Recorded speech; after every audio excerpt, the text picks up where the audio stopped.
mulainya dengan dari membuat selendang, kain, pergi ke museum tekstil, bertanya mereka kalau mau bikin ini, bikinnya produksinya di mana gitu. Kemudian bertanya-tanya, terus kita bikin R&D lumayan sekitar 1-2 tahun, akhirnya benar-benar bisa ketemu artisan-artisan dan orang-orang yang tepat yang kita bisa kerja sama.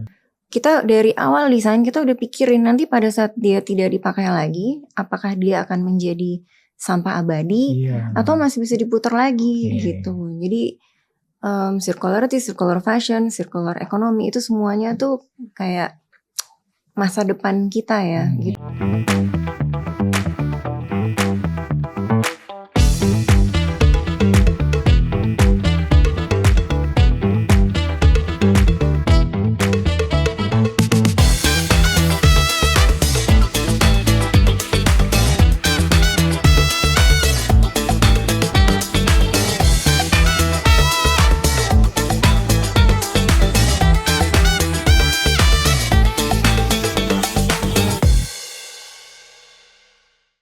Halo Sobat Biskom, jumpa lagi bersama kami di Biskom Podcast. Sebuah podcast yang membahas tentang bisnis, entrepreneurship, leadership, dan juga komunikasi. Bersama saya Katrini Natisa Rasia, salah satu dari dosen LSPR di Fakultas Bisnis. Dan saya selalu ditemani dengan rekan dari Swamedia ini. Ya, saya Dede Suryadi, redaktur majalah Bisniswa, bagian dari Swamedia Group. Kali ini kita akan berbicara dan berbincang tentang spesial nih, yang menarik ya, tentang industri fashion. Namun sebelum itu, jangan lupa untuk like, comment, share, dan subscribe channel YouTube Swamedia Ins ini. Oke, Mbak Katrin, gimana nih? Nah, kita sudah kedatangan tamu yang istimewa ya. Istimewa Siapa nih? Dikduk-der yang jadi asal tahu aja ya. Saya cuma selama ini lihat dari sosial media. Oh iya. Karyanya, kiprahnya dari dulu banget. Ini dia Mbak Citra. Mbak Citra, ya selamat datang Mbak. Terima kasih telah hadir menyempatkan hadir di Biskom Podcast. Ya. Sama-sama. Jadi Mbak Citra Subiakto ini adalah founder dan creative director dari Sejauh Mata Memandang. Nah, Sejauh Mata Memandang mungkin sebuah brand yang sudah tidak asing lagi buat kita semua, tapi kita pengen mengulik nih apa yang ada di belakang dari Mbak Citra sendiri. Langsung dari sumbernya ya Mbak ya? Dari sumbernya. Pembuatnya juga. Hasil karyanya kayaknya itu tuh. Aduh, malu, jadi malu. Ini hasil karyanya nih. Dari dipakai Mbak Catherine. Akhirnya mau mulai nih kayaknya. Silakan aja Mbak aja. Yang lebih paham. Lebih paham ya? Yang lebih menjiwai silakan. Sejauh Mata Memandang.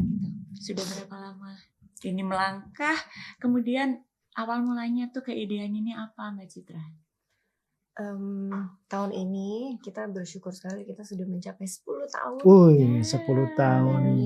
Dan awalnya tuh sebenarnya sangat sederhana. Saya ingin memakai pakaian yang inspirasinya dari Indonesia, baik alam atau budaya gitu. Tapi juga nggak mau sama ibu saya gitu kan gitu. Jadi akhirnya kita membuat pakaian yang inspirasinya Indonesia.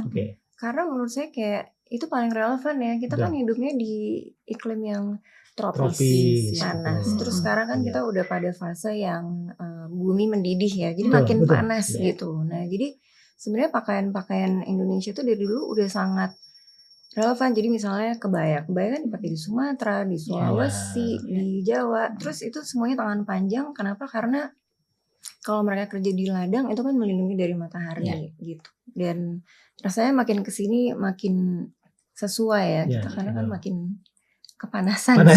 Kepanasan makin kesini gitu. Jadi awalnya dari situ sih. Nah, background sendiri kan kalau aku taunya ya Mbak Citra pernah di media, model. Pernah di media. Gitu. Model pernah juga. Iya. Katanya beliau nih ada siapa nih Mbak? Boleh dikenalin? Ada siapa coba tadi yang mau nanya tapi malu. Silakan dikenalin aja. Adik dari J. Subiakto, tokoh di bidang seni ya kalau kita bilang gitu. Apakah memang dari keluarga seniman kah sehingga mendapat restu semua inline jalannya ke sini? Background sekolahnya sendiri apa sih Mbak Citra? Sebenarnya kita dari kecil tuh udah sangat diperkenalkan dengan budaya kita dan alamnya gitu. Jadi dari kecil udah diajakin ke ke candi-candi, ke Oh. museum gitu. Bahkan kita nggak pernah diajak ke luar negeri, diajaknya tuh ke pelosok-pelosok Indonesia gitu. Terus aku tanya kenapa sih gitu, karena ayah saya selalu bilang supaya kamu mengenal dulu negara kita, supaya Oke. nanti kalau pergi keluar nggak norak, Betul, kaget betul, gitu betul. ngeliat negara Iya, lain. iya, Kamu iya. harus tahu betapa indahnya negara kita gitu. Nah, karena kita dari kecil udah gitu diajarin tentang mencintai Indonesia, tentunya sekolahnya kan kuliahnya kepinginnya ngambil sekolah seni gitu ya. Ya. Tapi ayah saya seperti kebanyakan orang tua ya bilang kamu kalau jadi seniman nanti nggak ada duitnya loh. Kamu Iya. gimana cara makannya Iya, gitu. iya. Dia harus sekolah bisnis Hmm. gitu. Jadi akhirnya sekolah bisnis. Tapi saya menyelesaikan. Cuman setelah itu saya bilang saya udah menyelesaikan tapi jangan paksa saya untuk kerja di perusahaan yang terlalu serius. Tapi tenang aja, kan intinya orang tuh cuman takut anaknya nggak bisa makan ya gitu. Jadi terus ayah saya oke, udah terima. Dan tapi ternyata sebenarnya setelah saya pikir-pikir sekolah apapun tuh sebenarnya baik. Dan sekolah bisnis khususnya baik banget karena sangat berguna untuk usaha yang saya jalankan sekarang gitu. Jadi saya punya pegangan dari ilmu yang dulu saya pelajari gitu. Mungkin kalau saya langsung sekolah seni, saya mesti ngambil sekolah lagi kali ya untuk mengerti tentang bisnis itu sendiri gitu. Oke. Ada lagi nggak? Ya. Karena pertanyaan Saya menyambung tadi yang Mbak Catherine, bagaimana mewujudkan SMM ini? Kan tadi dari sebuah kegelisahan dari Mbak Citra ya, lalu bagaimana mewujudkan ini sehingga sekarang penikmatnya banyak, konsumennya juga banyak. Awalnya seperti apa sih Mbak mewujudkan ini? Kan mungkin tidak gampang dan banyak tantangannya kali ya. Mewujudkannya gimana ya? Sebelum memulai membuat sebuah usaha gitu, saya mengambil pengalaman benang merahnya tuh fashion udah lama. Jadi pertamanya dari media, di majalah dulu. Karena menurut saya bekerja di majalah tuh kayak bisa dapat ilmunya tuh macam-macam gitu dari. Ini majalah fashion, Mbak? Iya. Gitu. Jadi waktu itu tahun 2000, terus jadi belajar harus dijeburin, harus bisa menulis, harus bisa motret, bikin layout dan sebagainya gitu. Kemudian dari situ saya belajar juga untuk bikin kostum untuk film, untuk musikal gitu, untuk iklan gitu. Dan kemudian saya bekerja dulu di dunia retail selama 6 tahun untuk belajar bagian yang mungkin kurang menyenangkan, misalnya administrasi. Tapi justru di situ saya belajar banyak sekali ya. Jadi mengerti tentang marketnya tuh senengnya seperti apa, customer tuh seneng apa gitu. Nah setelah memegang ilmu, rasanya saya udah punya cukup ilmu, baru deh saya berani untuk membuat sebuah label gitu. Label ya. Itu gimana mewujudkannya? Lalu kan tadi berarti 10 tahun yang lalu ya. Memulai dari produk apa? Dari pakaian atau bagaimana? Memulainya dari membuat selendang, kain, pergi ke museum tekstil, bertanya mereka kalau mau bikin ini, bikinnya produksinya di mana gitu. Kemudian bertanya-tanya, terus kita bikin R&D lumayan sekitar 1-2 tahun, akhirnya benar-benar bisa ketemu artisan-artisan dan orang-orang yang tepat yang kita bisa kerja sama. Lalu Mbak pengen tahu uniqueness dari produk Mbak ini apa? Nilai lebihnya yang memang beda dengan yang lain gitu. Sehingga ini kan boleh dibilang penggemarnya sangat eksklusif ya, gitu. Fanatik lah boleh dibilang ya. Mesti tanya.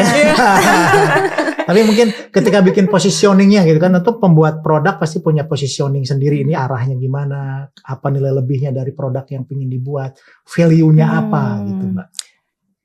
Oke, nomor satu sebenarnya kalau ngomongin produknya sendiri, satu adalah yang saya nyaman dipakai. Saya senang pakaian yang nyaman dipakai. Saya kurang suka tuh yang harus tahan-tahan perut apa segala macam itu gitu. Jadi nomor satu kenyamanan gitu. Kemudian saya nyaman pakainya, saya senang pakainya. Kemudian prosesnya tuh juga sangat penting ya, harus yang bertanggung jawab gitu. Kemudian sebenarnya kalau dalam kita membuat sebuah usaha, yang paling nomor satu adalah membuat produk yang indah, yang diingini oleh customer gitu. Karena cerita di belakangnya itu adalah bonus ya. Tapi yang paling penting tuh kita gimana membuat produk yang indah dan ingin dipakai gitu. Itu sih. Dan inspirasinya tuh Indonesia tuh inspirasi yang sangat luas gitu. Mau kita bicara dari sandang pangan papan tuh semuanya, contohnya sambal deh. Sambal itu dari Sabang Merauke kan macam-macam ya. Ada sambal mata, ada sambal apa segala macam, dan banyak banget, dan itu semua bisa jadi inspirasi gitu. Dan kita motif-motifnya kita bikin motif-motif sendiri. Itu juga inspirasinya salah satunya dari makanan. Karena di kantor tim kami tuh senang makan mie, jadi senang dengan mangkoknya yang ada gambar ayam dan bunga. Akhirnya itu kita bikin jadi sebuah motif. Kemudian salah satunya juga waktu itu kita pergi ke Candi Borobudur, itu reliefnya tuh ada gambar flora Indonesia. Terus saya pikir gila, ini bagus banget ya, artinya nih tanaman-tanaman yang tumbuh pada saat candinya lagi dibangun kan. Kemudian saya foto, dan itu jadi inspirasi motif kita juga gitu. Jadi kalau dibilang susah cari inspirasi itu banyak, kayak sekali. Bumi ini tuh juga banyak sekali gitu. Jadi tinggal kita gimana cara melihatnya aja ya gitu. Kabarnya nilai lebih lain soal apa? Fashion circular ya? Circular. Circular economy. Slow fashion. Nah, gimana tuh Mbak? Tuh ada konsep itu, ada fast fashion, ada slow fashion. Nah, gimana tuh? Panjang.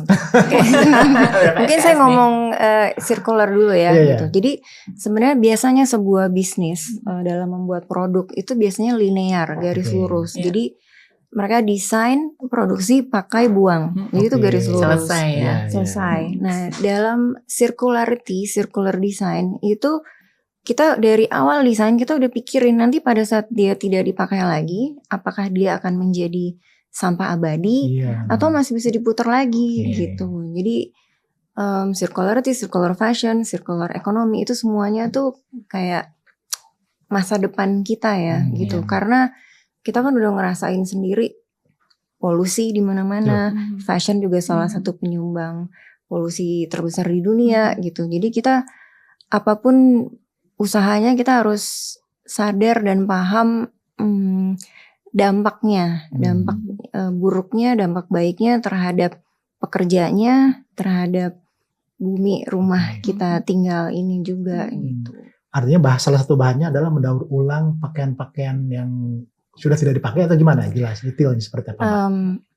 Banyak banget. Jadi kalau circularity itu kita nomor satu adalah sebelum kita harus daur ulang, kita harus dalam proses desainnya itu udah menentukan materialnya yang kita pakai apa gitu. Apakah dia bisa hancur? Misalnya nggak didaur ulang nih, tapi dia bisa dikubur di tanah, terus dia bisa hancur dengan secara alami gitu. Nah itu kan adalah material-material yang alami ya, misalnya katun, kapas, rami, nanas, linen gitu. Jadi kita dari awal udah menghindari yang namanya polyester. Karena polyester itu kan plastik. Plastik itu adalah minyak bumi. Artinya dia tidak bisa hancur. Dia akan menjadi sampah abadi. Jadi dari awal kita tidak mau nggak terima ya. Termasuk item yang nggak diterima tuh Mas waktu SMM ini. Kita nggak akan bikin produk yang dari polyester. Jadi gitu. Sangat selektif sekali ya, walaupun yang daur ulang tapi nggak semua diterima. Betul. Tapi nah sangat selektif. Nanti jadi kita produknya ada yang daur ulang, ada yang produk-produk yang terbuat dari kain alami. Gitu. Jadi ada dua kayak seperti yang ini. Seperti ini. Contohnya ya. Ini dari kain alami, ini dari tencel gitu. Nah, tapi dari tencel namanya. Tencel apa? Tencel ini dia jadi dari sisa bubuk dari pohon, tapi dari area hutan yang dilindungi. Jadi dia tidak termasuk dari bagian dari deforestasi gitu. Tapi kita juga ada yang dari bahan yang recycle. Ya ini tuh dari 100% dari recycle gitu. Jadi recycle itu kita kan ada program daur ulang, pakaian-pakaian dikumpulin, kemudian itu dicacah sampai hancur, sampai jadi serat seperti kapas, kemudian dipintal lagi jadi benang baru, kemudian ditenun lagi jadi kain baru. Prosesnya ini ya. Iya itu sih. Menarik ya. Tadi kalau ditanya gitu kan kenapa ya SMM? Kalau menurut saya nih ya, gitu ada value sih. Iya betul. Gitu. Tapi saya yakin banget untuk bisa sampai ke titik orang kalau pakai SMM itu sudah merasa value, itu Betul. pasti challenging banget Betul. gak sih Mbak gitu. Gimana kalau perjalanannya entah itu dari strategi marketingnya atau mungkin edukasinya. Kalau kita bicara tentang slow fashion, even produk lokal itu ada persepsi mahal. Ya itu. Bener nggak? Ya kan, Betul. masih Betul. valid banget gitu. Sementara mungkin ya itu tadi ada sesuatu, ada banyak nih di belakangnya. Betul. Perjalanannya sendiri untuk memberikan edukasi, untuk menumbuhkan bahwa yuk siapa lagi sih yang nggak bangga dengan produk lokal kalau kita sendiri. Gimana sih Mbak challenge-nya so far sampai di titik 10 tahun ini?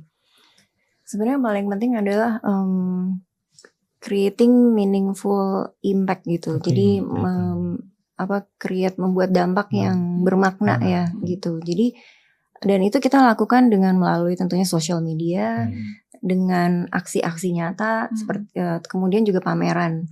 Contohnya kalau misal aksi nyata itu kita membuat program kerjasama dengan Yayasan HK di Aceh. Setiap pembelian satu pakaian itu sama dengan menanam satu pohon di area konservasi di Leuser di Aceh gitu. Terus kemudian kita juga, karena saya nggak pintar ngomong, jadi saya selalu tapi udah jelas ini detail jelas ya. Dibantu. Iya. Jadi kita selalu bikin pameran gitu. Kita selalu bikin pameran sedikit macam-macam, ada di kadang-kadang di mall gitu, karena mall adalah tempat orang berkumpul. Jadi kadang-kadang mereka lewat juga bisa tahu isunya gitu. Kemudian kita juga kerjasama waktu itu ada juga di Artjok gitu. Nah pameran-pameran ini kita mengangkat isu-isu tentang hutan kita, tentang sampah sekali pakai, tentang bahwa pakaian itu juga sama problemnya dengan plastik gitu dan sebagainya gitu. Dalam banget ya. Dalam Berarti banget. bukan Gak sekedar cuma pakaian, ada value-nya gitu. Itu Ya. kan Mas Dede tahu banyak. Tambah kan? menarik ya, tambah menarik ya. Oke, tapi sebelum kita lebih jauh mengeksplor apa di balik filosofi yang dipegang oleh SMM dan banyak hal lagi, kita jeda dulu yuk. Balik lagi setelah ini.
Studying at Elsevier is always fun with international vibes.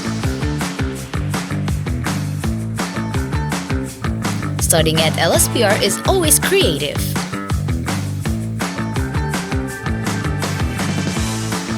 Studying at Elsevier is always flexible.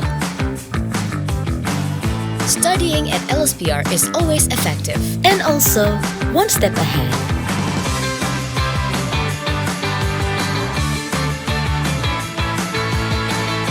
But it doesn't stop here. Studying at LSPR leads to a bright future.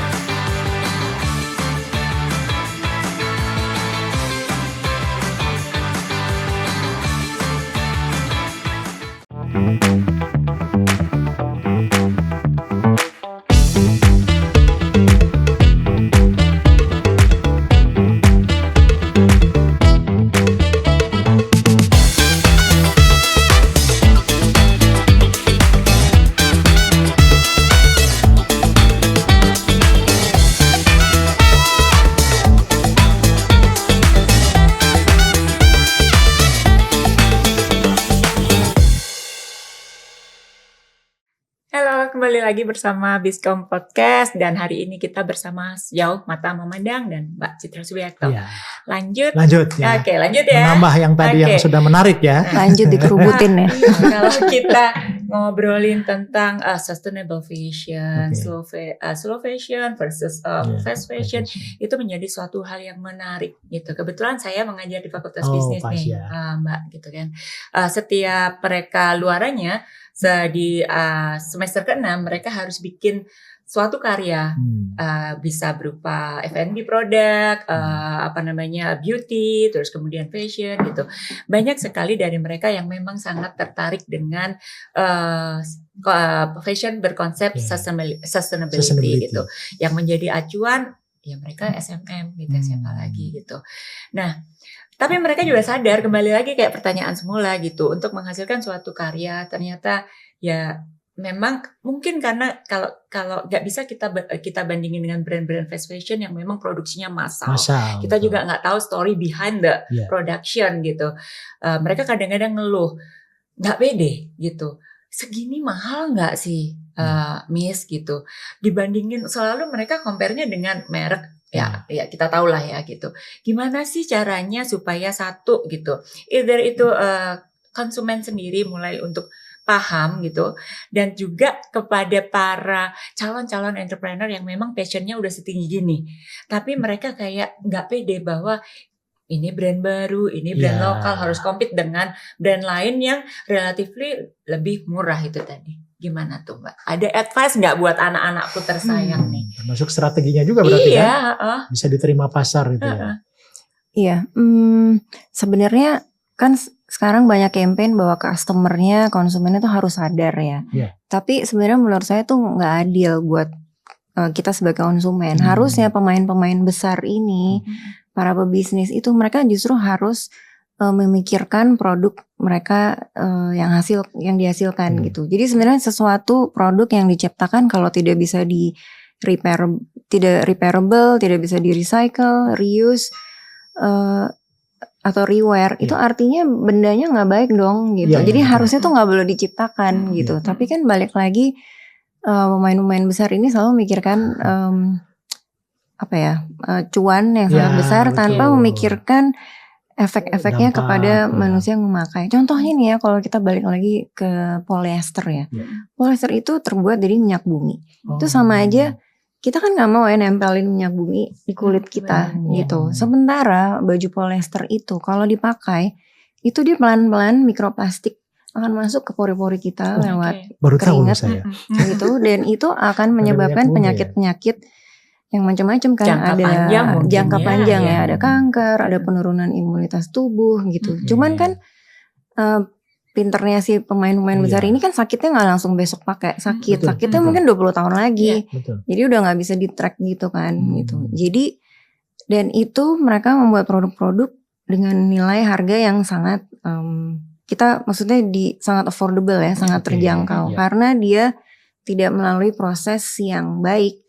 Jadi maksudnya racunnya nggak dibersihin dulu atau kayak gitu loh gitu. Nah jadi terus kan ada itu kan fast fashion gitu. Nah terus kemudian kan ada yang circular fashion atau produk-produk yang lebih bertanggung jawab gitu, atau slow fashion. Itu kan dibuat dengan memperhatikan berbagai aspek ya. Ada manusia yang membuatnya gitu. Kemudian ada pemakainya, kemudian ada lingkungan yang tidak dicemari gitu. Jadi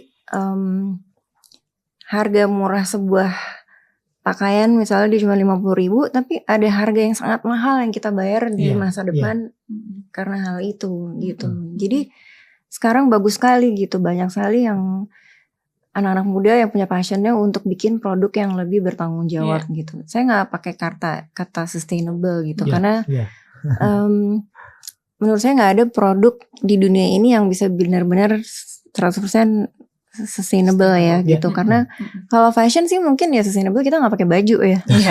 Gitu, itu udah paling bener gitu kan. Setiap produk yang diciptakan itu pasti ada dampaknya gitu, kecil atau baik gitu. Jadi kita selalu memilih kata-kata yang lebih bertanggung jawab, responsible fashion gitu.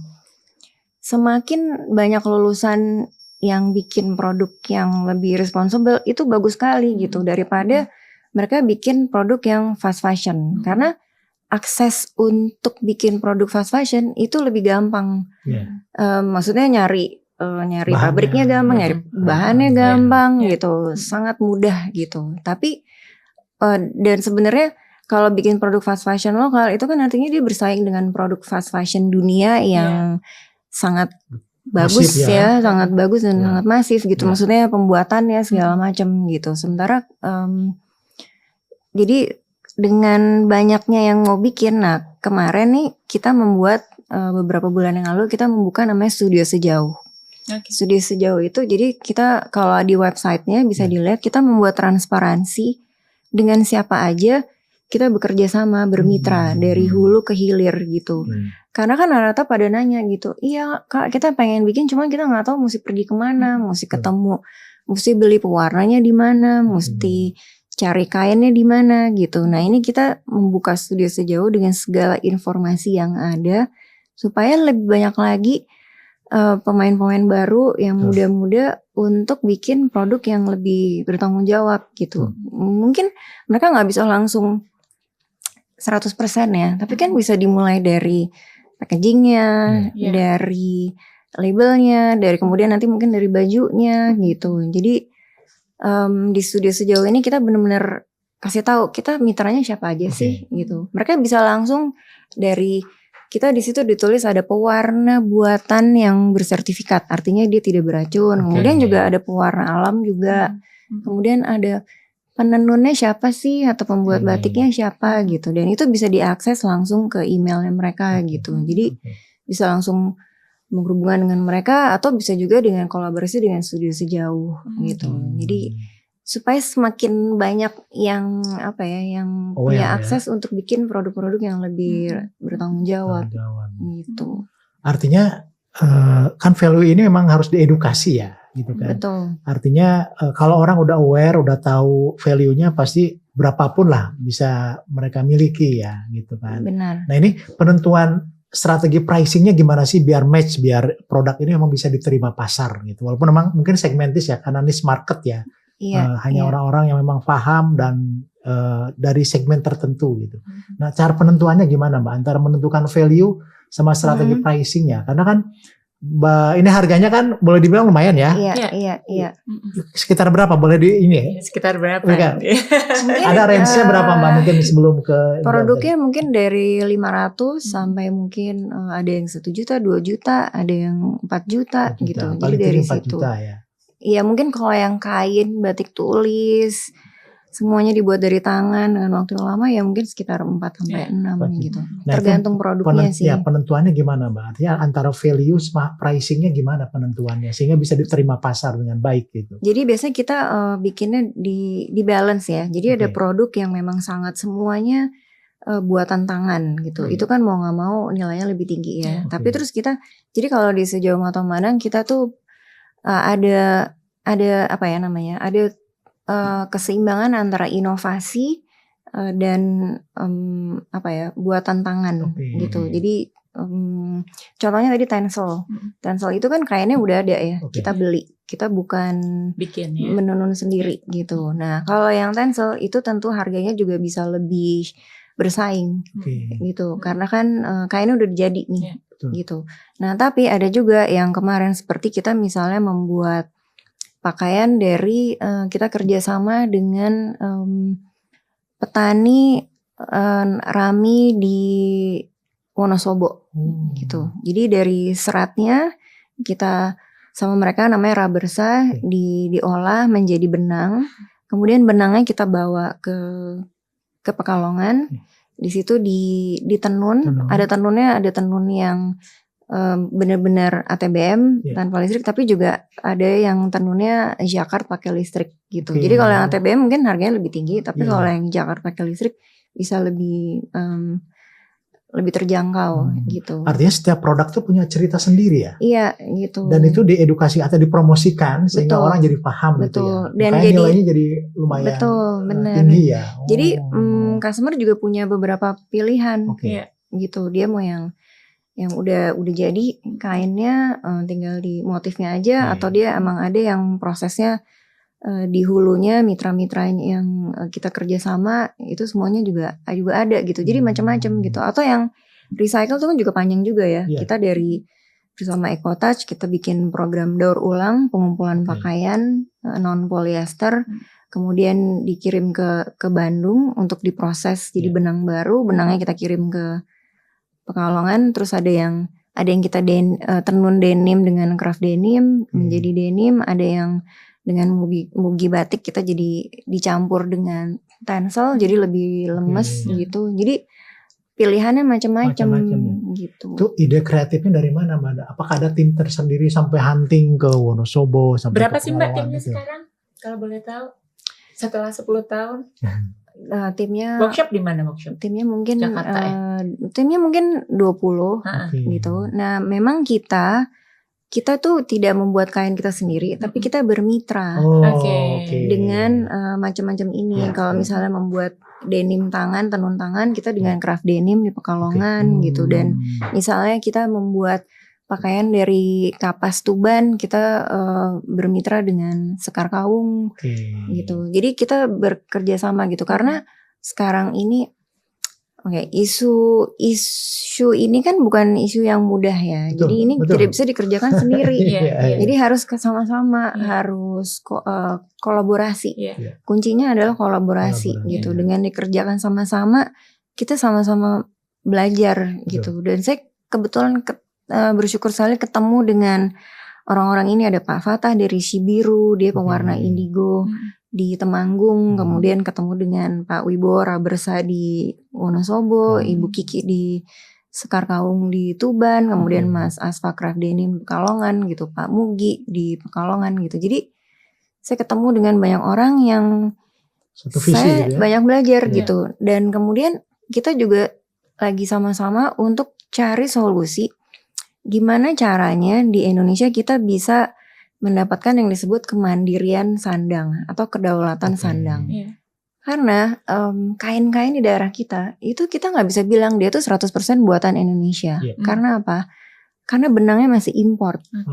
Mau itu di Sulawesi, mau di Sumatera, itu semuanya benangnya masih import gitu. Nah, jadi kita lagi sama-sama cari solusi untuk ngebantuin mereka. Contohnya kalau supaya gimana setiap desa penenun bisa mandiri untuk bikin kain tanpa dia harus beli gitu. Ini perjalanan panjang, cita-cita kita yang perlu didukung sama semuanya. Jadi contohnya, dan setiap desa itu kan sebenarnya beda ya. Kayak di Tuban kita memulai dengan membantu mensupport dengan mesin sederhana pemisah antara benih sama kapasnya.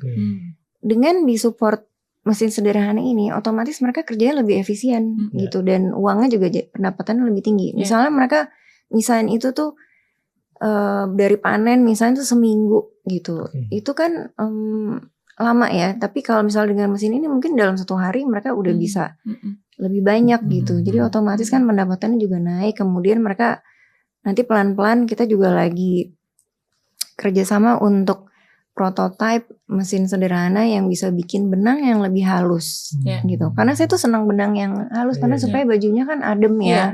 Indonesia bumi makin mendidih gitu. Nah, jadi kalau benangnya lebih halus, artinya mereka juga bisa menenun kain yang lebih nyaman dipakai dan mereka bisa jual kemanapun gitu. Jadi sebenarnya kalau di hulunya semuanya sehat dan jadi lebih efisien kerjanya, otomatis yang di hilir juga akan mendapatkan buah yang ranum yang sehat juga gitu. Jadi ini challenging tapi dijalani dengan berkolaborasi itu ya. Betul. Karena nanti kalau mereka bisa bagus, semua desainer, semua brand juga akan bisa menikmati hal itu Betul. gitu.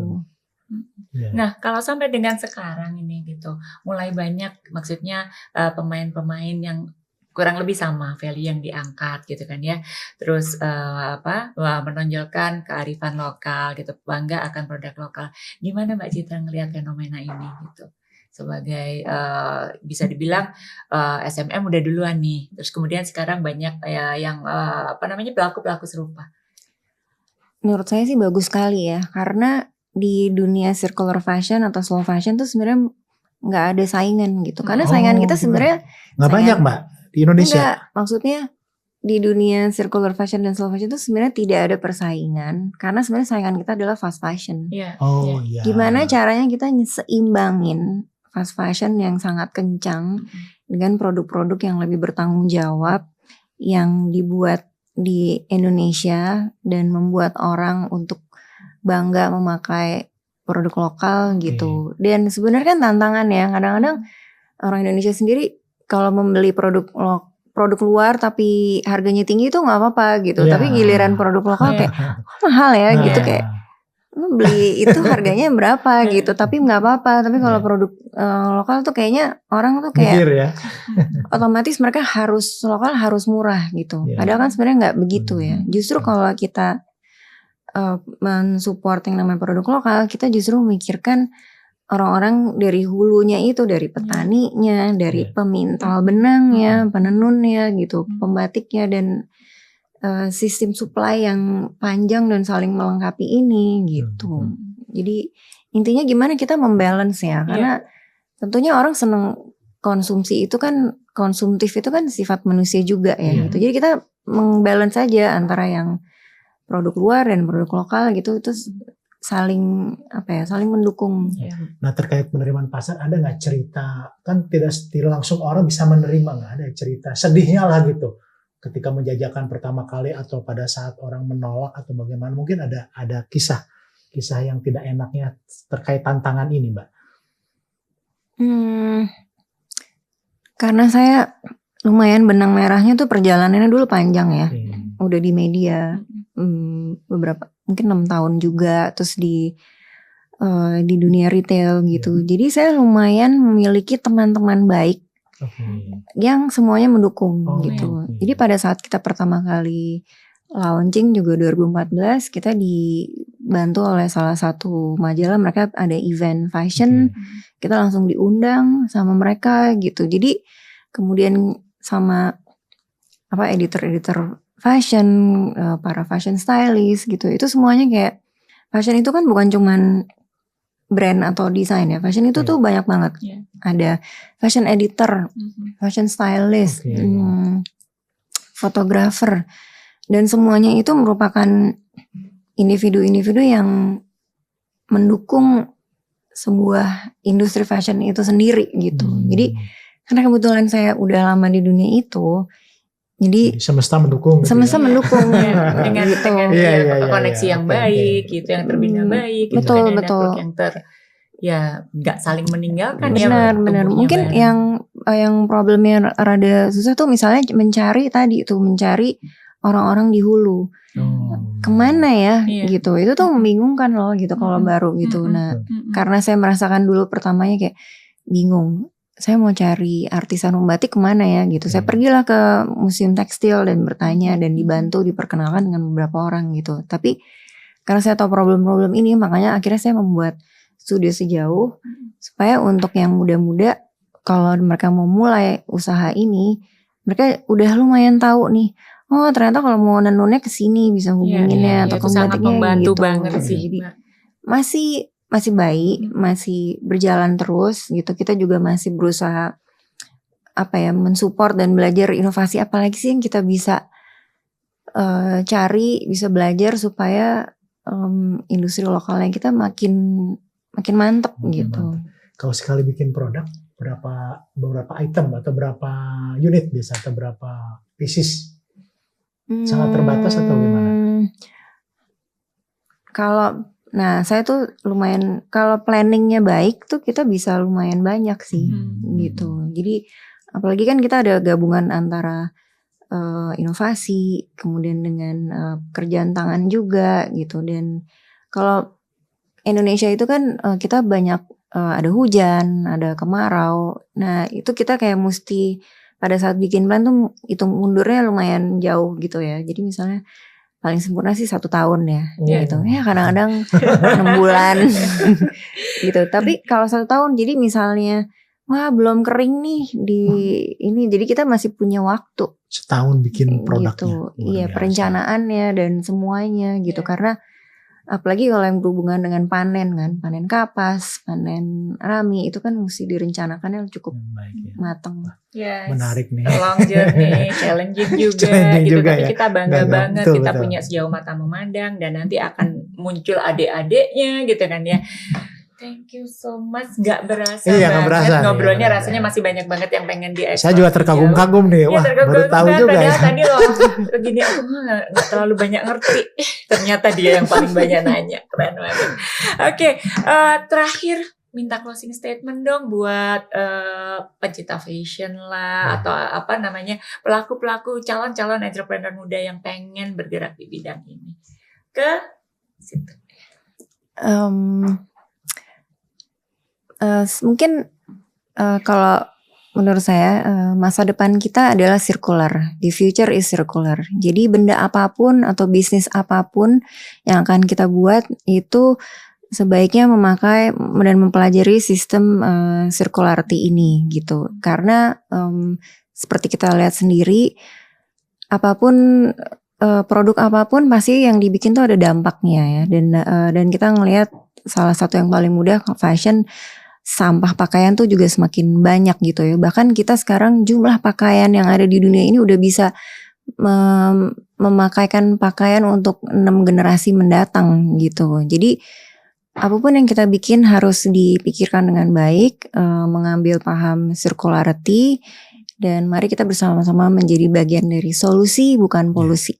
Oke. Wes, menarik. Ya, luar biasa. Oke, Sobat Biskom, berakhir sudah pertemuan kita kali ini bersama Sejauh Mata Memandang dan Mbak Citra Subiakto. Sekali lagi terima kasih banyak dan kita jumpa lagi di episode selanjutnya yang pasti nggak kalah menarik. So, see you. Salam Biskom. Di era di mana teknologi informasi dan komunikasi berkembang pesat, transformasi digital memaksa kita memahami alur informasi yang tersebar cepat melalui jaringan internet. Membaca berita melalui gawai pribadi kini menjadi rutinitas harian bagi banyak orang. Selain memperoleh informasi terbaru, membaca berita juga menambah wawasan dan melindungi kita dari hoax. Menyadari pentingnya informasi yang akurat dan inspiratif, sua.co.id hadir menyajikan kabar bisnis dan ekonomi terkini.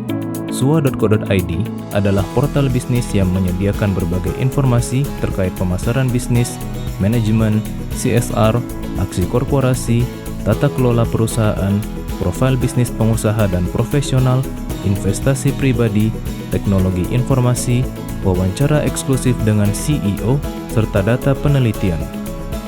Kami tidak hanya menyajikan berita terkini, tetapi juga pembelajaran dari para pebisnis sukses, kisah perusahaan yang menginspirasi, strategi manajemen, pemasaran efektif, penciptaan kesuksesan bisnis, kewirausahaan, pengembangan karir, dan cerita sukses anak muda dalam berbisnis. Sua.co.id hadir di berbagai platform. Anda dapat mengunduh aplikasi kami di Google Play Store dan mengikuti kami di media sosial @swa-media-inc seperti Instagram, LinkedIn, X, dan Facebook. Saatnya menginspirasi orang lain dengan kesuksesan bisnis Anda melalui platform kami. Kunjungi sua.co.id dan temukan informasi bisnis yang inspiratif setiap harinya.